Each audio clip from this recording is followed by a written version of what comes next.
Dear students, welcome to my English literature class of grade 5th. Today in this video we will read a wonderful story that is about Uncle Porcher hangs a picture. So let's begin. Come to the page number 16, chapter number 1. Uncle Porcher hangs a picture. This story is written by Joram K. Joram. He is one of the famous poets. So let's begin. As the name suggests, Uncle Porcher, he is the main character. He plays the most crucial role in this story. There are other characters, but they play the minor roles in the story. And this story is all about a picture. It is based upon a picture. So let's begin with the first paragraph.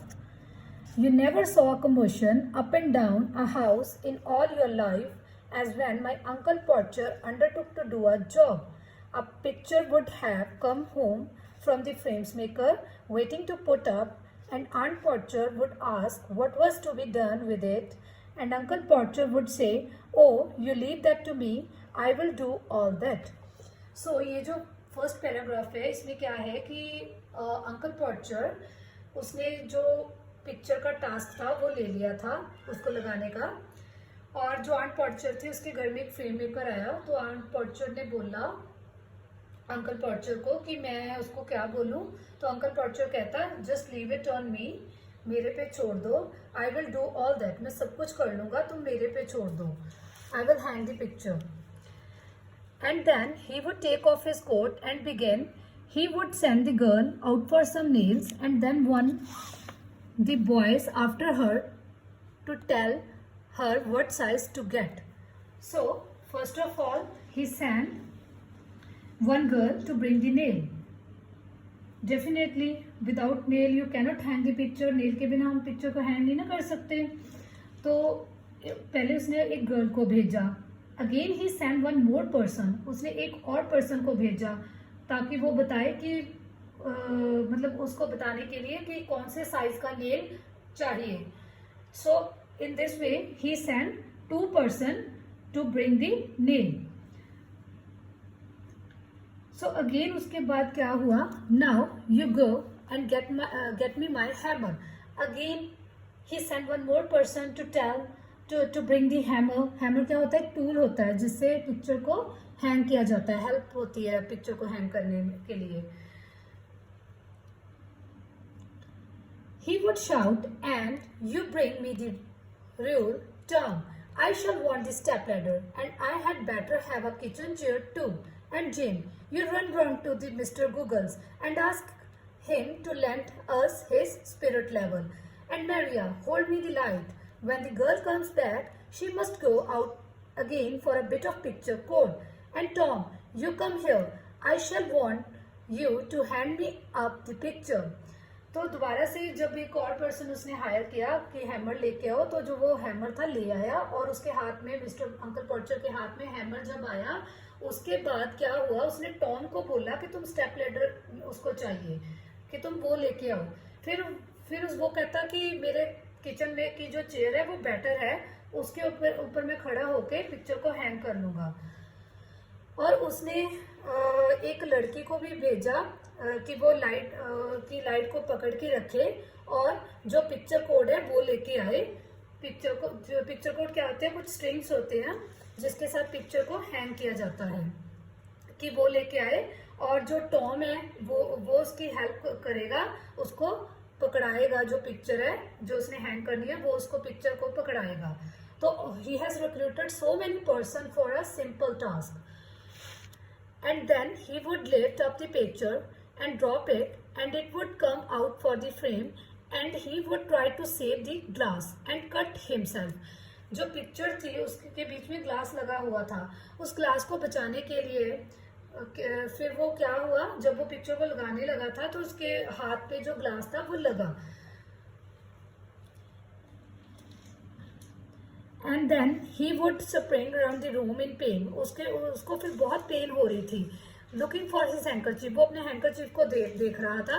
He could not find his handkerchief because it was in the pocket of the coat he had taken off. वो उसकी coat की pocket में था जो उसने already starting में उतार दिया था.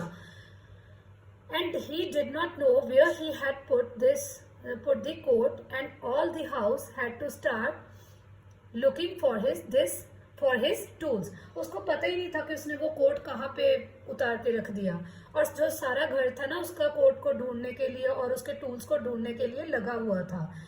Does anybody in the whole house know where my coat is? तो फिर उसने पूछा अंकल पॉर्चर ने कि किसी को घर में पता है कि मैंने अपना कोट कहाँ पे रखा है? पूरे घर में किसी को पता है इसके बारे में? Then he did get up and find that he had been sitting on it. फिर उसको याद आया कि जहाँ पे वो बैठा था वहाँ पे उसने अपना कोट रखा था. And when half an hour had been spent in trying up his finger, and a new glass had been got, and the tools and the ladder and the chair and the candle had been brought, he would have another go, the whole family sat standing round in a semicircle ready to help.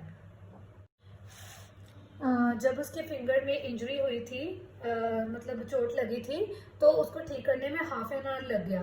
तो उसके बाद जो new glass था वो भी मिल गया, tools भी मिल गए, लैडर भी मिल गई, फिर उसके बाद जो चेयर थी वो भी मिल गई, कैंडल, सब कुछ मिल गया. और जो सारी फैमिली थी उसके राउंड खड़ी थी, सेमी सर्कल बना के खड़ी हुई थी उसके पास उसकी हेल्प करने के लिए. 2 people would have to hold the chair, and the third would help him up on it and hold him there, and fourth would hand him a nail, and fifth would pass him up the hammer, and he would take hold of the nail and drop it. जैसे मैंने आपको बोला कि सारी family जो थी वो circle बना के उसके पास खड़ी हो गई थी उसकी हेल्प करने के लिए. जो 2 people थे, दो जाने थे ना पहले, वो उन्होंने तो उसकी चेयर को होल्ड किया हुआ था, पकड़ा हुआ था. जो थर्ड पर्सन था उसने ऊपर उसकी हेल्प कर रहा था जहाँ पे वो पिक्चर को हैंग कर रहा था. जो फोर्थ वाला था वो उसको नेल पकड़ा रहा था, नेल पकड़ाने में हेल्प कर रहा था. जो फिफ्थ वाला था वो उसको हैमर पकड़ा रहा था जो टूल है. And he would take hold of the nail and drop it. और उसने वो नेल को पकड़ा, वो उस पर लगाना स्टार्ट कर दिया उसने. And we would all have to go down on our knees and grovel for it. जब अंकल पॉर्चर दोबारा पिक्चर को हैंग करने लगा तो सारी फैमिली इधर उधर मूव करने लगी, सामान को ढूंढने के लिए लगी. But all the things are there only. जो चीज़ें थी वो वहाँ पे थी. Because of the foolish behaviour he recruit all this members to find that things. Uncle Podger की जो चीज़ें थी वो वहाँ पे थी, but because of his foolish behaviour वो मतलब उसने सारी फैमिली को लगा दिया चीज़ों को ढूंढने के लिए. The nail would be found at last. जो नेल था वो लास्ट में मिला, but by the time he would have lost the hammer. जब उसको नेल मिला था फिर उसके बाद हैमर लॉस्ट हो गया. We would find the hammer for him and then he would have lost sight of the mark. जब उसको हैमर मिला फिर उसने जो पहले मार्क लगाए हुए थे जहाँ पे वो पिक्चर हैंग करनी थी तो वो लॉस्ट हो गया. He had made on the wall where the nail was to go in. जहाँ पे उसने नेल लगाना था ना, मतलब डिस्टेंस मेजर कर लिया था उसने, वहाँ पे मार्क किया हुआ था. जो वो मार्क था जहाँ पे उसने पिक्चर को हैंग करना था वो लॉस्ट हो गया, खो गया वो. And each of us had to get up on the chair and beside him and see if we could find it. And we would each discover it in a different place. And he would call us all fools, and Uncle Porcher would have to measure it again. और वो सारे इधर उधर ढूंढने लग गए और जो अंकल पॉर्चर है उसको दोबारा मेजर करना पड़ा. वो दोबारा उसको डिस्टेंस को मेजर करना पड़ा क्योंकि उसका जो मार्क था, साइन था, वो लॉस्ट हो गया था. At last, Uncle Porcher would get the spot fixed again and put the point of the nail on it with his left hand and take the hammer in his right hand. Again uncle Podger ने क्या किया, distance को major किया और वहाँ पे जो sign था वो लगा दिया, स्पॉट को मार्क कर दिया with the left hand. Left hand से उसने मार्क किया. फिर उसके बाद जो राइट हैंड था उसके साथ उसने हैमर को पकड़ा और अपने थंब के साथ उस नेल को वहाँ पे लगाया जहाँ पे उसने डिस्टेंस को मेजर किया था. अगेन द बैड लक केम। तो क्या हुआ फिर दोबारा से, जब वो उसने हैमर पकड़ा हुआ था राइट हैंड में, और जब वो मतलब लगाने लगा नेल को वहां पे, तो क्या हुआ, उसके हाथ में से जो टूल था वो गिर गया, हैमर गिर गया, और वो जो नीचे कोई पर्सन खड़ा था उसके टो के ऊपर लगा। पहले भी एक इंजरी उसके फिंगर के ऊपर लगी, अंकल पॉर्चर के फिंगर के ऊपर इंजरी हो गई। सेकेंड टाइम जो वो फिर से फ्रेम को लगाने लगा था, फिर जो दूसरा पर्सन था वो हर्ट हो गया, उसका जो टो था वो हर्ट हो गया। And then he would have another try, and at the second blow the nail would go clean through the plaster and half the hammer. After it, then a new hole was made, and about midnight the picture would be up, either very crooked or insecure, everybody either deadbeat or wretched except Uncle Porcher. जब ये दोबारा terrible incidence occur हुआ तो uncle percher ने क्या किया, दोबारा से फिर ट्राई किया और उसने एक अनदर ट्रायल लिया।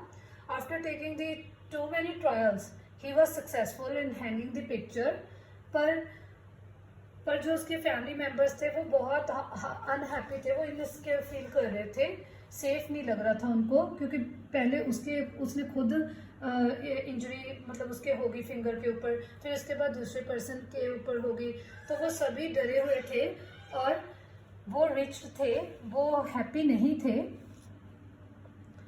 बट जो अंकल पॉर्चर था वो उसको कोई फर्क नहीं था, उसको लग रहा था कि ये काम उसने किया है और ये क्रेडिट उसको ही मिलेगा, उसको ही मिलना चाहिए, क्योंकि उसने बहुत सारे ट्रायल्स लेके उसने बहुत सारा हार्डवर्क करके ये पिक्चर को हैंग किया है, जबकि बाकी सारे फैमिली मेम्बर्स ने भी उसकी हेल्प की है, उसके साथ मतलब काम किया है। पर जो अंकल पर्चर था वो अपने आप को ही क्रेडिट ले रहा था कि वो काम उसने किया है, उसकी वजह से जो पिक्चर है वो सक्सेसफुली हैंग हुई है। There you are, he would say with evident pride, why some people would have had a man in to do a little thing like that. वो सो जो इस स्टोरी में जो टास्क है that is very very simple, means to hang a picture there is just need of one person, but in this story Uncle Porcher he recruited many people to hang a picture. So this is a very simple task, but it becomes more complex, and whole the credit is taken by himself, by the Uncle Porcher. So he is a very funny and hilarious character, but उसका एक negative point ये था कि वो मतलब अपने आप को ही कह रहा था कि अगर कोई भी काम उसने किया है कि वो मैंने किया है, चाहे उसने किसी की हेल्प ली हो, पर वो कहता था कि वो काम उसने खुद ही किया है। So students, hope all of you have understood about this story. Now we will discuss about the another concept in the next video. Hope all of you have enjoyed this video. Thank you. Have a nice day.